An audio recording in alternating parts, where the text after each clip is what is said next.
는 제목으로 오늘 말씀을 나누겠습니다. 지난주 금요일 803 하늘공원에 갔습니다. 모처럼 중간 방학이어서 몇몇 분들과 하늘 정원에 갔습니다. 멋지게 영상을 만들어 드리려고 했지만 부족해서 누군지 맞춰보세요. 네. 참 전경이 좋았습니다. 참 전경이 아름다웠습니다. 탁 트여 대구를 한눈에 볼 수 있는 803이 한눈에 들어오는 전경이었습니다. 올라가지 않으면 알 수 없습니다. 올라가지 않으면 볼 수 없습니다. 이런 곳에 이런 뷰가 있다는 사실을 말입니다. 올라가면 보지 못한 것을 보고 멀리 보고 또 많은 것을 볼 수 있습니다. 그래서 올라가 본 사람들은 있다라고 말합니다. 그리고 못 올라가 본 사람은 없다라고 말합니다. 봤기 때문이고 못 봤기 때문입니다. 못 본 사람은, 못 올라가 본 사람은 알 수 없습니다. 말해줘도 모릅니다. 그래서 못 본 사람이 더 많으면 아무리 본 사람이 말해줘도 여론은 꺾일 수밖에 없습니다. 그래서 우리 다 봐야 됩니다. 첫 번째입니다. 모세는 산 위에 있었습니다. 하나님을 만나고 있었습니다. 두 돌판을 받고 있었습니다. 십계명이 기록되어 있었습니다. 이제 무법한 이스라엘이 아닌 법을 가진 법치국가 국민이 되는 순간이었습니다. 모세는 산에 올라 하나님을 배웠습니다. 이스라엘을 애굽에서 건져내신 그 하나님, 아무 계획 없이, 아무 이유 없이 그들을 건져내신 것이 아니라, 그냥 불쌍해서 건져내신 것이 아니라, 하나님께서 십계명과 법들을 통해 하나님께서 이스라엘을 얼마나 아름답게 질서정연하게 통치하실지 모세는 하나님의 계획을 듣는 중이었습니다. 크고 위대한 국가가 탄생하는 경험을 모세는 지금 하고 있는 중이었습니다. 정말 하나님은 최고의 모략가이셨습니다. 욥기 42장 2절에 새 번역인데 같이 한번 읽도록 하겠습니다. 주님께서는 못하시는 일이 없으시다는 것을 이제 저는 알았습니다. 주님의 계획은 어김없이 이루어진다는 것도 저는 깨달았습니다. 아멘. 욥이 하나님을 만나고 한 고백입니다. 하나님을 안다고 욥도 말했고 친구들도 말했습니다. 아는 줄 알았습니다. 그러나 진짜 하나님을 뵙고 나니 하나님이 얼마나 위대하시고 지혜로우시고 능력 있는 최고의 분이신지 그들이 더 깊이 알아서 말로 할 수 없는 고백, 그 고백을 하는 것입니다. 하나님을 만난 사람은 하나님이 어떤 분인지 더 알게 됩니다. 그분은 우리의 모든 것이 상상 이상입니다. 그럴 수밖에 없지요. 그분이 우리의 상상 안에라도 갇히는 분이시라면 그분은 인간 이상의 하나님이 될 수 없습니다. 하나님은 모든 부분에 우리 이상, 생각 이상, 아니 상상 이상의 분이십니다. 그래서 우리가 그분을 알 수 있는 길은 만나 봐야 한다는 것입니다. 하나님을 만난 욥의 고백이 달랐습니다. 하나님을 만난 모세의 얼굴도 달랐습니다. 출애굽기 34장 29절 30절 말씀 세 번역으로 같이 보겠습니다. 모세가 두 증거판을 손에 들고 시내 산에서 내려왔다. 그가 산에서 내려올 때에 그의 얼굴에서 빛이 났다. 주님과 함께 말씀을 나누었으므로 얼굴에서 그렇게 빛이 났으나 모세 자신은 전혀 알지 못하였다. 아론과 이스라엘의 모든 자손이 모세를 보니 모세 얼굴에 살결이 나고 있었다. 그래서 그들은 그에게로 가까이 가기를 두려워하였으나 하나님을 만난 모세도 그의 얼굴빛이 달랐습니다. 하나님을 만나면 나도 알고 남도 알고 라고 표현하잖아요. 왜요? 하나님을 만난 그 흔적은 숨길 수 없기 때문입니다. 그리고 하나님 만난 사람들은 알게 됩니다. 하나님의 놀라운 세계를 말입니다. 그러니 바뀌게 됩니다. 사람들이 알아보게 되고 그들도 달라집니다. 산 위의 모세는 하나님을 만났기 때문에 달라졌습니다. 두 번째입니다. 그런데 백성은 산 아래에 있었습니다. 백성들은 산 아래서 모세를 기다렸습니다. 모세가 내려오지 않았습니다. 39일째였습니다. 그들은 보기는 했어도 보지도 못했고 듣지도 못했습니다. 그들의 믿음이 39일째 바닥났습니다. 그들은 그들의 신을 만들기로 모의했습니다. 그리고 그들은 금을 모아 아론에게 주었습니다. 그들의 신 금송아지가 탄생했습니다. 어디서 이런 아이디어가 나왔을까요? 어떻게 신 만들자 했는데 송아지 형상이 나왔을까요? 봤던 겁니다. 어디서 봤을까요? 애굽에서 봤습니다. 그들이 봤던 신상 중 하나였습니다. 산 위로 올라가 하나님을 경험하지 못한 사람들은 그들의 경험 속에 빠지는 것입니다.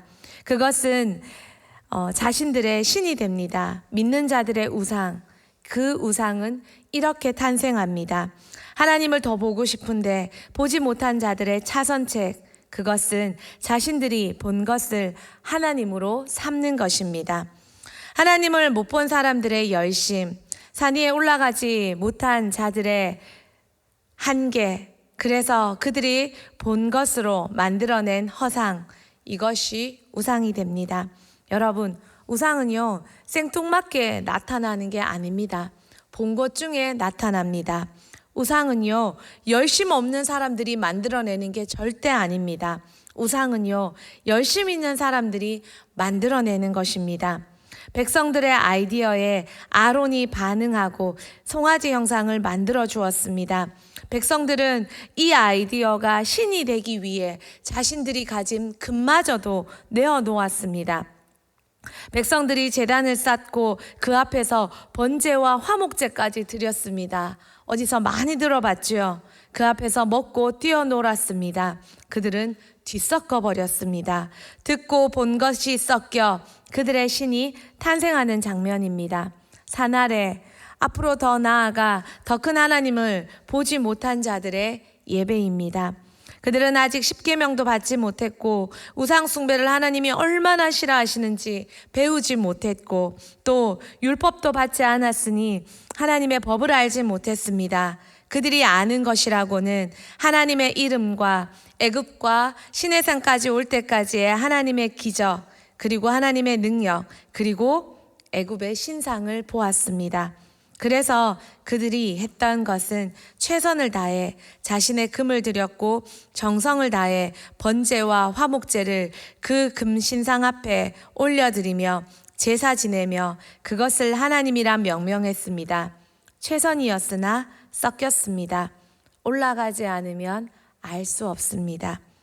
세 번째입니다. 하나님께서 산 위로 초청하십니다.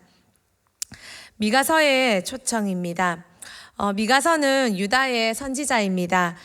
구약의 로마서라고 불립니다. 미가는 여호와 같은 신이 누구입니까? 라는 뜻의 이름입니다. 아수르로 북이스라엘이 위협 앞에 있을 때 미가는 수도 사마리아의 멸망을 외쳤습니다. 그러면서 그 멸망을 외치면서 그가 백성들에게 했던 권면은 이겁니다. 우리 미가서 4장 2절 말씀 같이 한번 보도록 하겠습니다. 곧 많은 이방 사람들이 가며 이르기를 오라 우리가 여호와의 산에 올라가서 야곱의 하나님의 전에 이르자 그가 그의 도를 가지고 우리에게 가르치실 것이니라. 우리가 그의 길로 행하리라 하리니 이는 율법이 시온에서부터 나올 것이요 여호와의 말씀이 예루살렘에서부터 나올 것임이라. 아멘.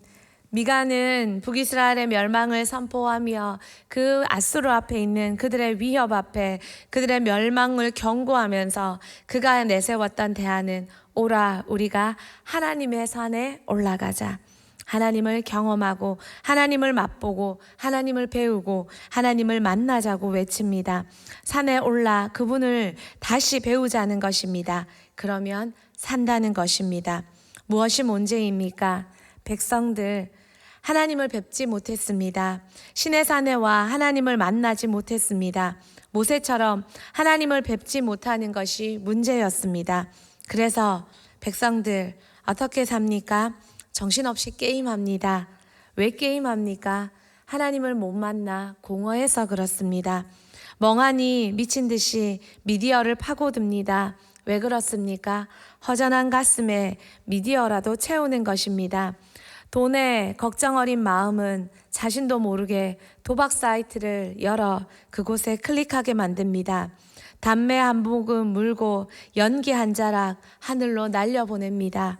그리고 그 한숨에 담긴 연기가 마치 내 마음을 뻥 뚫어줄 것 같은 착각에 빠지게 만듭니다. 게임이 좋아서, 미디어가 좋아서, 도박이 즐거워서, 담배가 맛있어서 성도가 그러지 않습니다.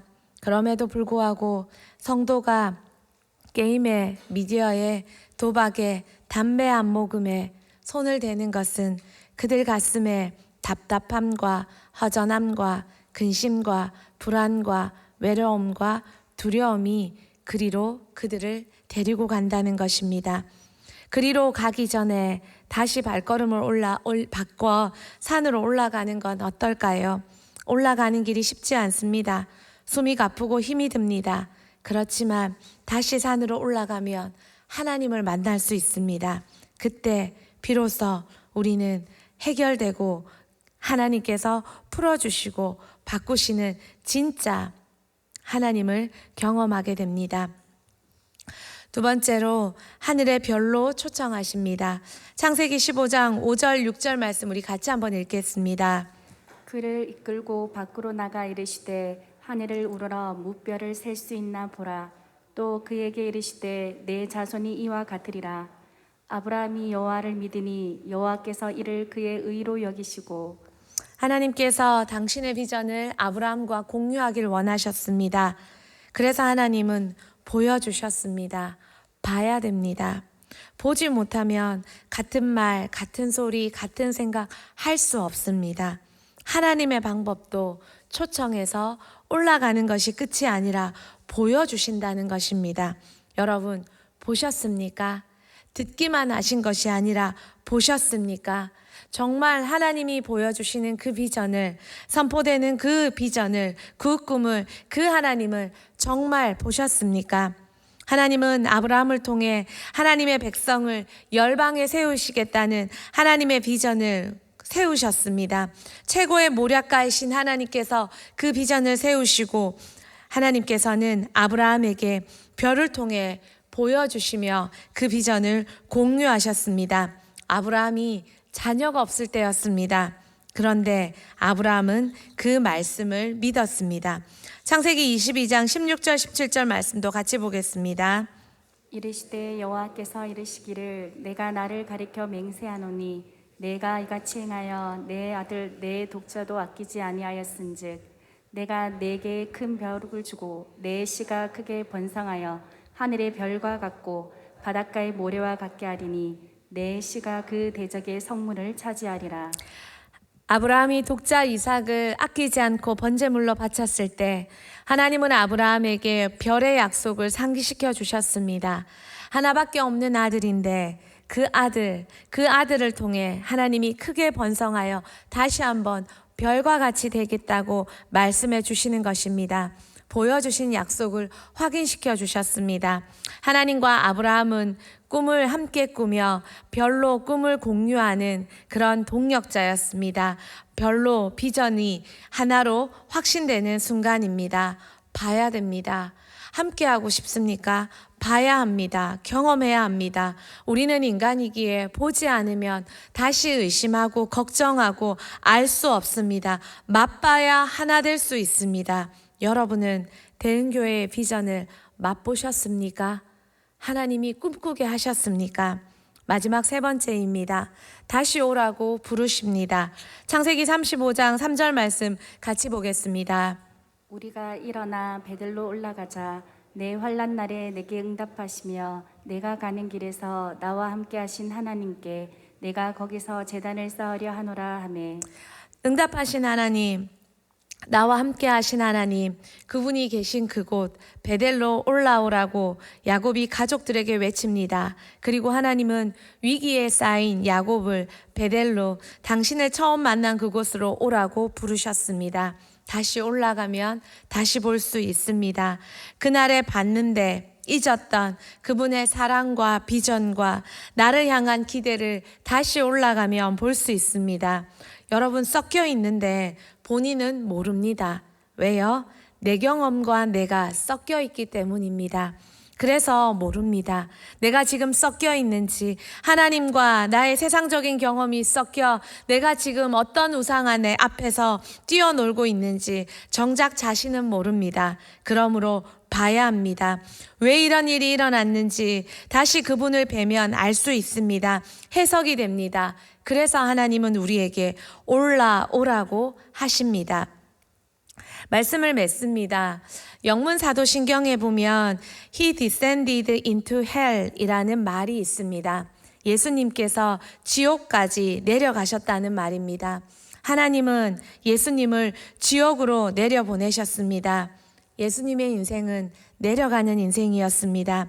하나님의 자리에서 인간의 자리로, 인간의 자리에서 죄인의 자리로, 죄인의 자리에서 십자가의 사형수의 자리로, 그리고 죽음의 자리로, 그리고 지옥까지 처절하게 가장 내려갈 수 있는 최악의 바닥까지 내려가신 인생이었습니다. 하나님은 당신의 친아들 예수님을 내려보내시면서 그 하나님께서 우리에게는, 양자된 우리에게는 올라오라고 말씀하십니다. 우리에게 올라오라고 하실 수 있는 하나님의 그 선포와 그 기회가 예수님의 얼마나 큰 희생의 대가로 우리에게 주신 기회인지 여러분은 알고 계십니까? 예수님께서 처절하게 내려가신 후에야 우리가 올라갈 수 있는 이 기회를 다시 붙잡았습니다. 죽음에서 생명으로, 죄인에서 자녀로, 자녀에서 성도로, 성도에서 사명자의 자리로, 실패에서 성공으로, 가난에서 부요로, 배신자에서 동력자로 올라갈 수 있는 이 기회를 예수님 때문에 얻었습니다. 그 기회를 하찮게 여기시겠습니까? 다시 붙잡고 올라가 그 비전을, 그 사명을 함께 보고 함께 누리고 함께 이룰 수 있는 우리가 되었으면 좋겠습니다. 올라오라, 이 희생 깊은 명령에 여러분 어떻게 반응하시겠습니까? 그분을 더욱 기도와 말씀으로 알아 그분이 보는 것을 함께 보고 함께 느끼고 함께 마음을 알고 함께 뜻을 펼쳐드리는 대흥교회 모든 성도, 모든 가정, 모두가 동력자 되는 우리 모두가 되길 축복합니다. 두 번째 찬양